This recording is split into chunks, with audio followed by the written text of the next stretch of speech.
Hi guys எல்லாரும் எப்படி இருக்கீங்க? இன்னைக்கு நம்ம Black Summoner சீசன் 1 எபிசோட் 9 தான் பார்க்க போறோம். அதனால இதுக்கு முன்னாடி இருக்கக்கூடிய எபிசோட் யாராச்சும் பார்க்கலாம் கீழ டிஸ்கிரிப்ஷன்ல லிங்க் இருக்குது. அதை யூஸ் பண்ணி போய் ஒன்ஸ் பாத்துட்டு வந்துருங்க. அப்பதான் இந்த எபிசோட்ல இருக்கக்கூடிய ஸ்டோரியை உங்களால தெளிவாக புரிஞ்சுக்க முடியும். சோ பார்க்காதவங்க போய் பாத்துட்டு வந்துருங்க. அப்புறம் அப்படியே ஆல்ரெடி பார்த்தவங்க நம்ம சேனலுக்கு இன்னும் சப்ஸ்கிரைப் பண்ணலனா ஒரு பிரச்சனையும் கிடையாது. எப்பவும் போல இந்த வீடியோ பார்த்து முடிச்சிட்டு நம்ம சேனல்ல இருக்கக்கூடிய மத்த வீடியோ எல்லாத்தையும் ஒரு தடவை செக் பண்ணி பாருங்க.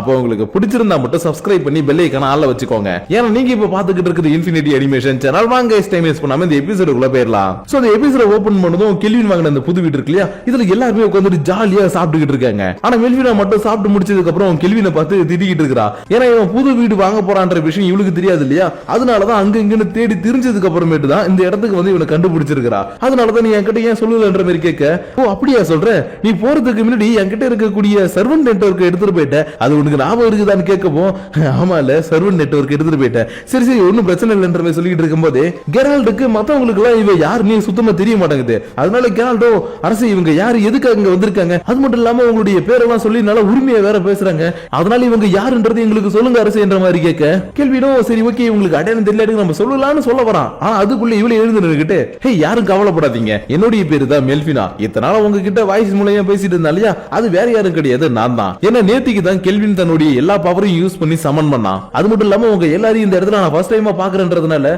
எனக்கு ரொம்பவே சந்தோஷமா இருக்குதுன்ற மாதிரி சொல்லவும் கெரால்ட் கொஞ்சம் ஷாக்கோட, பிரின்சஸ் நீங்களா இப்ப இங்க வந்திருக்கிறது என்னால நம்பவே முடியல, உங்க வாய்ஸுக்கும் உங்களுடைய உருவத்துக்கும் சம்பந்தமே இல்ல பிரின்சஸ், நீங்க ரொம்ப அழகா இருக்கீங்கன்ற மாதிரி புகழ்ந்துகிட்டு இருக்க. சாரா மட்டும் ஹோ நீ தான் அந்த காடஸ் மெல்வினான்ற மாதிரி ஒரு மாதிரி மார்க்கமா லுக்கு விட்டுட்டு இருக்கா. ஏன்னா டீமன் கிங் டீமன் லார்ட் அவங்க எல்லாருக்கும் எதிராக இருக்கிறவங்க இந்த கடவுள்ஸ் தானே, அதனாலதான் நீ தான் காடஸ் மெல்வினான்ற மாதிரி லுக்கு விட்டுட்டு இருக்க. மெல்வினாவும் சாரிப்பா என்ன மன்னிச்சிரு, உங்க அப்பா இறந்து போனதுக்கு எங்களை மாதிரி இருக்கக்கூடிய காடஸ் தானே காரணம்ன்ற மாதிரி சொல்லிக்கிட்டு இருக்க. இவ கோவமே போல ஜாலியா கேஷுவலா தான் பேசிக்கிட்டு இருக்கா. ஏன்னா இவளுடைய அப்பா இறந்து போற டைம்ல இவ காடஸா இருந்திருக்க மாட்டா. அதனாலதான் எங்க அப்பாவை கொல்ல வந்த ஹீரோஸ் நீங்க சமன் பண்ணலன்றதுனால உங்களுக்கு எனக்கு எந்த ஒரு பிரச்சனையும் கிடையாது, நம்ம எஃபி போல இந்த இடத்துல ஜாலியா பேசிக்கலாம். ஆனா எனக்கு தேவையான சில விஷயங்களுக்கு மட்டும் நான் உங்க கூட சண்டை போடுவேன்ற மாதிரி சொல்லிக்கிட்டு இருக்கேன். மெல்வினாவும் சரி ஓகே நீ எதுக்கு என் கூட சண்டை போடுவேன்னு எனக்கு நல்லாவே தெரியும், நான் அந்த சண்டைக்கு தயார்ன்ற மாதிரி சொல்லிக்கிட்டு இருக்கும் போதே கெரால்ட் வாயை வச்சுக்கிட்டு சும்மா இல்லாம, அரசே நீங்க என்னதான் இருந்தாலும் உங்களுடைய ஒய்ஃப் இடத்துக்கு கூட்டிட்டு வர போறேன்னு என்கிட்டயாவது நீ ஒரு வார்த்தை சொல்லிக்கலான்ற மாதிரி சொல்லவும் இது ஒய்ஃப்ன்ற மாதிரி இவ செமையா ஷாக் ஆக, இல்ல இல்ல நான் உண்மையாவே அவனுடைய ஒய்ஃப் தான்ற மாதிரி இவ கத்த ஆரம்பிச்சிட்டா. ஏன்னா கெல்வின் இந்த உலகத்துக்கு வரதுக்கு முன்னாடி இவ கிட்ட தானே ஃபர்ஸ்ட் ப்ரொபோஸ் பண்ணா, அதனாலதான் நான் தான் உனக்கு ஒய்ஃப்ன்ற மாதிரி இவ சொல்லிக்கிட்டு இருக்க. கொஞ்ச நேரம் கழிச்சு மெல்வினா ஜாலியா உட்கார்ந்து ஸ்வீட் பன்னு எல்லாத்தையுமே சாப்பிட்டுக்கிட்டு இருக்கா. ஏன்னா இவளுக்கு இந்த உலகத்துல இருக்கக்கூடிய சாப்பாடுலாம் சாப்பிடணும்னு இன்னொரு ஆசை இருந்துச்சு இல்லையா, அதனாலதான் ஏஃபல் செஞ்சு கொடுத்த சாப்பாடு எல்லாத்தையுமே சாப்பிட்டுக்கிட்டு இருக்க. கெல்வின் மட்டும் இவ மூலியமா வரக்கூடிய ஒரு சின்ன பிரச்சனை பத்தி பேசிக்கிட்டு இருக்கான். ஏன்னா மெல்வினா ஒரு காடஸ்ன்றதுனால இங்க இருக்கக்கூடிய மக்களுக்கு எல்லாருக்குமே மெல்வினான்ற வேர்டு நல்லாவே தெரியும். அது மட்டும் இல்லாம நம்ம ஊர்ல கடவுள் பேரெல்லாம் குழந்தைங்களுக்கு வைப்பாங்க இல்லையா, அந்த மாதிரி அந்த உலகத்துல கடவுள் பேரெல்லாம் யாருக்கும் வைக்க மாட்டாங்க. அதனாலதான் எல்லாருக்கிட்டையும் இங்க பாருங்கப்பா இதுக்கப்புறம் இவருடைய பேர் நீங்க யாரும் முழுசா சொல்லி கூப்பிட கூடாது, அதுக்கு பதிலா மெல்வின் சொல்லி கூப்பிடுங்கன்ற மாதிரி சொல்லிக்கிட்டு இருக்க. மெல்வினாவும் சரி ஓகேப்பா என்னுடைய பேர் மாத்தினதெல்லாம் இருக்கட்டும், ஏன்னா நீ சமன் பண்ணதுக்காக நான் உனக்கு ஒரு கிஃப்ட் தரணும்ன்ற மாதிரி சொல்லிக்கிட்டு இருக்கா. ஏன்னா காடஸே சமன் பண்ணிருக்கா இல்லையா, அதனாலதான் உனக்கு நான் 2 ரிவார்டு தர போறேன்னு இவனுக்கு ஒரு ஃபிளவர் கேர்ஸ கொடுக்க, ஏய் ஒரு நிமிஷம் இந்த கேர்ஸ் நீ எனக்கு கொடுத்துட்ட, ஆனா இது எப்படி எனக்கு ஒர்க் ஆகும்னு தெரியலன்ற மாதிரி கேட்க, ஒண்ணும் இல்லப்பா இந்த கேர்ஸ் உனக்கு நிறைய குட் லக் எல்லாத்தையும் கொடுக்கும், அது கூட சேர்த்து ஒரு மாசத்துக்குள்ள யார் கூட நீ சண்டை போட்டு இறந்துட்டீனா திரும்ப நீ உயிரோட வரதுக்கான ஒரு ஸ்பெல் இதுக்குள்ள இருக்குதுன்னு சொன்ன உடனே பக்கத்துல இருக்கக்கூடிய சாரா அப்பனா பரவாயில்ல நான் இதுக்கப்புறம் ஜாலியா கெல்வின் கூட சண்டை போடுவேன், ஏன்னா எத்தனை நாள என்னுடைய ஃபுல் பவரை காட்டி கெல்வின் கூட சண்டை போட முடியல எனக்கு ரொம்பவே வருத்தமா இருந்தது, ஆனா இன்னைக்கு நீங்க கெல்வினுக்கு இப்படி ஒரு கேர்ஸ கொடுத்ததுனால இதுக்கப்புறம் நான் கவலையே இல்லாம கெல்வின் கூட என்னுடைய முழு பவரை காட்டி சண்டை போடுவேன்ற மாதிரி சொல்லிக்கிட்டு இருக்கும் போதே மெல்வினாவும் உங்க பார்ப்பா அதெல்லாம் இருக்கட்டும், இன்னொரு முக்கியமான விஷயம் என்னன்னா நீ என்னையே சமன் பண்ணிட்ட இல்லையா, அதனால இப்போ உனக்கு இந்த உலகத்துக்கு ஒரு ஹீரோவை ரீஇன்கார்னேட் பண்றதுக்கான பவர் கிடைச்சிருக்குது, அதுவும் ஒரே ஒரு தடவைன்ற மாதிரி சொன்னதுக்கு அப்புறம் கொஞ்ச நேரம் கழிச்சு சாராவும் மெல்வினாவும் இந்த இடத்துல கொடூரமா சண்டை போட ஆரம்பிக்கிறாங்க. அதாவது இந்த ட்ரைனிங் ரூம் ஒன்னு கீழ இருக்கும் இல்லையா, அந்த ட்ரைனிங் ரூம்ல இவங்க 2 பேரும் தங்களுடைய முழு பவரை காட்டி இந்த இடத்துல சண்டை போட்டுக்கிட்டு இருக்க. இது எல்லாத்தையும் நம்ம கெரால்ட் கூட சேர்ந்துக்கிட்டு இந்த இடத்துக்கு சர்வெண்டா ஒரு குட்டி பொண்ணு தன்னுடைய அம்மா கூட வந்தா இல்லையா, அவ உட்கார்ந்துகிட்டு ஜாலியா வேடிக்கை பார்த்துக்கிட்டு இருக்கா. ஆனா ஒவ்வொரு தடவை இவங்க அட்டாக் பண்ணிக்கும் போது இவங்களுடைய பவர் இன்க்ரீஸ் பண்ணி அட்டாக் பண்ணிக்கிறாங்க இல்லையா, அதனால உனக்கு ஏதாவது ஆயிட போகுதுன்னு டக்குனு ஒரு போர்வை எடுத்து போத்தி விட இவங்க 2 பேரும் இன்னமும் கொடூரமா சண்டை போட்டுக்கிட்டே தான் இருக்கிறாங்க.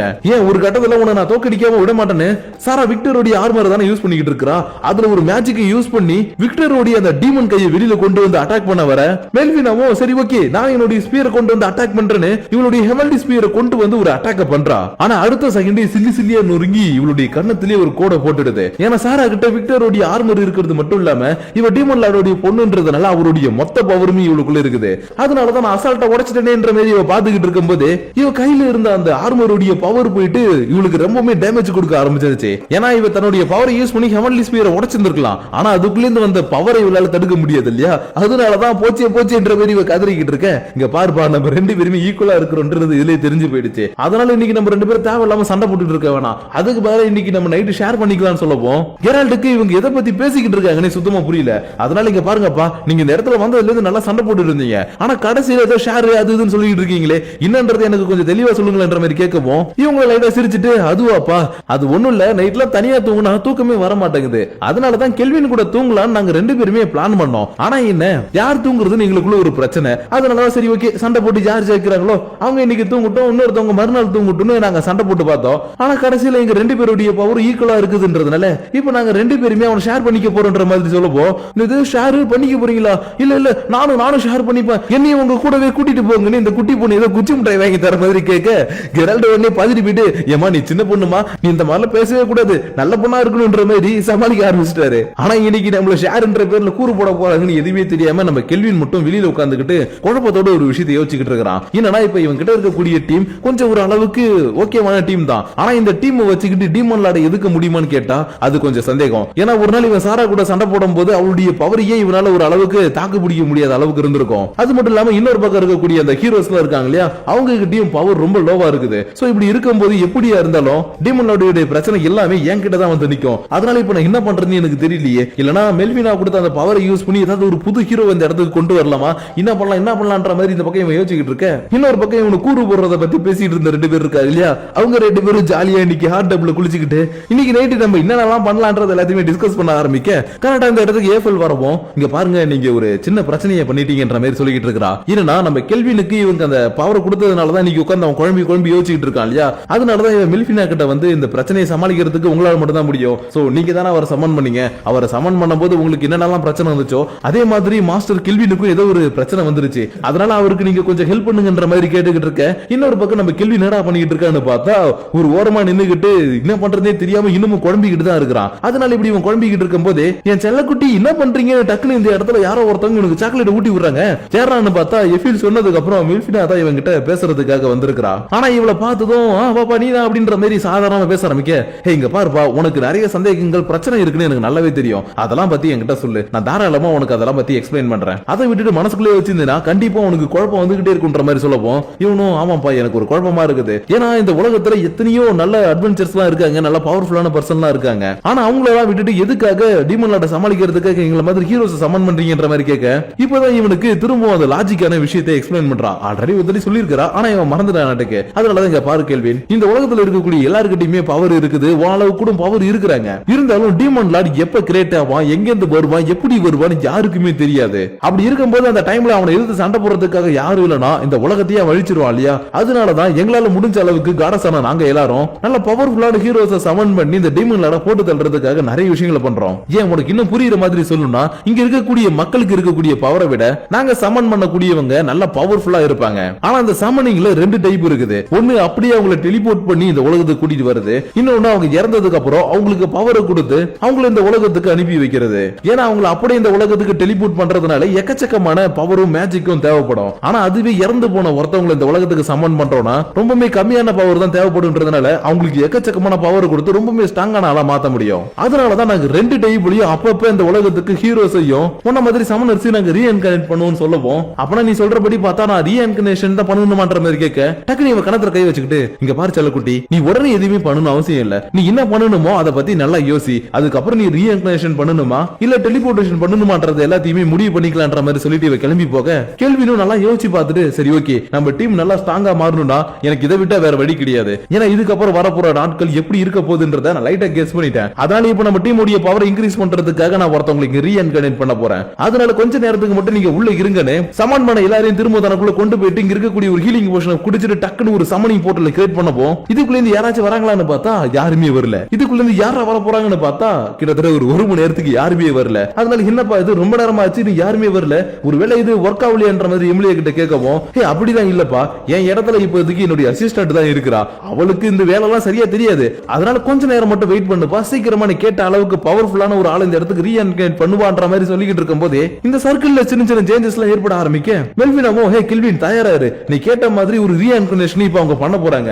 ஆனா யார் வரா எப்படி வரான்னு எனக்கு தெரியல, புரியல. பட் உனக்கு தேவையான ஆளா அவங்க அனுப்பிட்டாங்கன்ற மாதிரி சொல்லிக்கிட்டு இருக்கும் போதே இவன் இந்த உலகத்துக்கு வரும்போது இடிலாம் இடிச்சது இல்லையா, அந்த மாதிரி கிளைமேட் எல்லாம் மாதிரி இடிலாம் இடிக்க இவனு ஏன் போனோம் சரி ஓகே யாரா வரப்போறாங்கன்னு ஆச்சரியத்தோட பாத்துக்கிட்டு இருந்தா உள்ள இருந்து வந்தது ஒரு குட்டி பொண்ணு. அதனால என்னப்பா இது ஒரு குட்டி பொண்ணு அனுப்பியிருக்காங்க, சரி ஓகே எதுவா இருந்தா என்ன, நம்ம கேட்ட மாதிரி இவகிட்ட பவர் இருக்குன்னு நினைக்கிறேன்னு எழுந்து நின்னு என்னுடைய பேரு கேள்வி, அந்த உலகத்துல ஒரு அட்வென்ச்சர் சொல்லவும் நீங்க இப்ப என்ன சொன்னீங்க அட்வென்ச்சரா, அப்பனா நீங்க உண்மையாவே அட்வென்ச்சர் தானா, ஓகே அந்த ஏஞ்சல் சொன்ன மாதிரி எல்லாமே நடந்துடுச்சு நீ சந்தோஷப்பட்டுக்கிட்டு இருக்கா. அதாவது நம்ம மெல்வினா எப்படி நம்ம ஹீரோ இந்த உலகத்துக்கு அனுப்புறதுக்கு வேண்டி நிறைய விஷயங்களை சொல்லி அனுப்பியிருந்தாலோ அதே மாதிரி தான் அந்த குட்டி பொண்ணு மெல்வினா இந்த இடத்துக்கு அனுப்புறதுக்கு வேண்டி நீ அங்க போனீங்கன்னா ஒரு அட்வென்ச்சர் மீட் பண்ணுவ, அவர் தான் உனக்கு எல்லாமே இருப்பாருன்ற மாதிரி சொல்லி அனுப்பி இருக்கா. அதனாலதான் இவனை பார்த்து சந்தோஷப்பட்டது மட்டும் இல்லாம என்னுடைய பேரு ரியோன்னு சொல்லிட்டு என்ன இந்த உலகத்துக்கு வர வச்சதுக்கு ரொம்பவே தேங்க்ஸ் அழ வேற ஆரம்பிச்சுட்டா.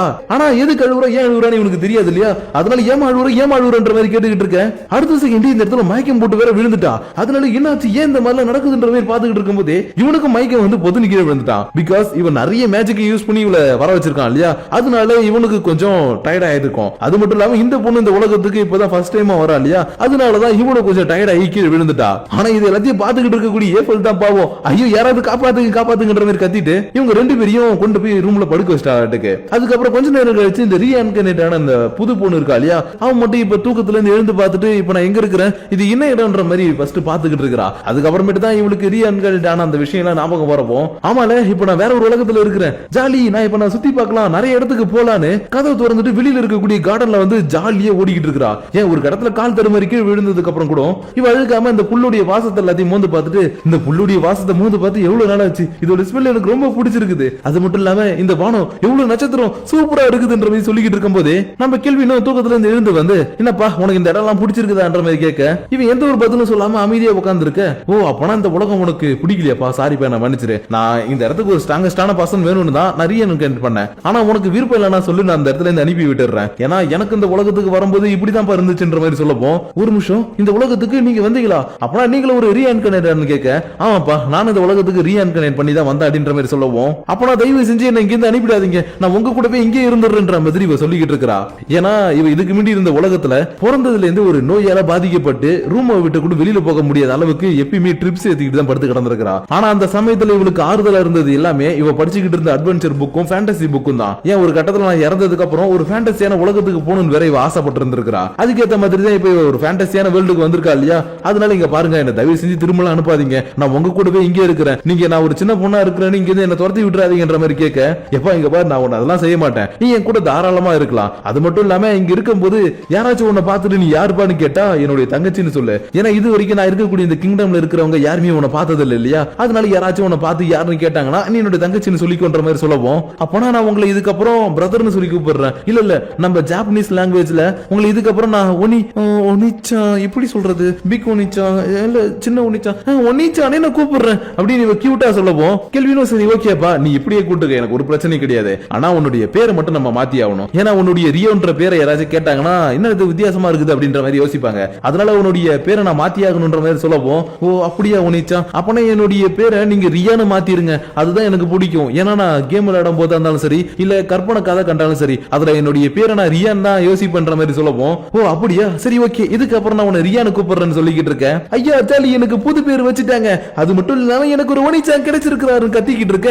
அப்படியே இந்த இடத்துல இந்த எபிசோட முடிச்சிட்டாங்க. சோ கைஸ் இன்னைக்கு நம்ம பார்த்த இந்த எபிசோடு உங்களுக்கு பிடிச்சிருக்கும் நினைக்கிறேன், சப்போஸ் பிடிக்காம போறதுக்கு வாய்ப்பு இருக்குது, ஏன்னா ஸ்டோரி வந்து கொஞ்சம் அப்படியே சட்டில்டா வந்து இதுக்கப்புறம் என்ன நடக்க போகுது எப்படி போகுதுன்றதுக்கான ஒரு லீட் அப் மாதிரி இதை அப்படியே கொடுத்துருந்தாங்க. ஏன்னா இதுக்கப்புறம் இன்னும் ஒரு 3 எபிசோடு தான் இருக்கு, அந்த 3 எபிசோடுக்குள்ளேயே இவங்க வில்லனை கொண்டு வரணும் அப்புறம் டீமன் லார்ட கொண்டு வரணும், இதெல்லாம் நிறைய ப்ராசஸ் இருக்கு இல்லையா, அதனாலதான் இதுக்கப்புறம் வரப்போற எபிசோட்ஸ்க்கான லீடப்பா இருக்கக்கூடிய எபிசோட் உங்களுக்கு பிடிக்கலனாலும் புரிஞ்சிருக்கும்னு ஒரு நம்பிக்கை இருக்குது. சோ அந்த நம்பிக்கையோட உங்களை நான் நெக்ஸ்ட் எபிசோடுக்கு கூட்டிட்டு போறேன். ஆனா அதுக்கு முன்னாடி எப்பயும் போல இந்த வீடியோ பார்த்தீங்கன்னா உங்களுடைய பர்சனல் தாட்ஸ் அண்ட் வியூஸ் கீழே இருக்கக்கூடிய லைக் ஷேர் பட்டனை தட்டி விட்டுட்டு அதுக்கு கீழே இருக்கக்கூடிய கமெண்ட் செக்ஷன்ல கமெண்ட் பண்ணுங்க. அப்படி நீங்க பண்ணக்கூடிய அந்த கமெண்ட்ஸோட சேர்த்து உங்களை நெக்ஸ்ட் எபிசோட மீட் பண்ற வரைக்கும் உங்களிடமிருந்து விடைபெறுவது உங்கள் நான்.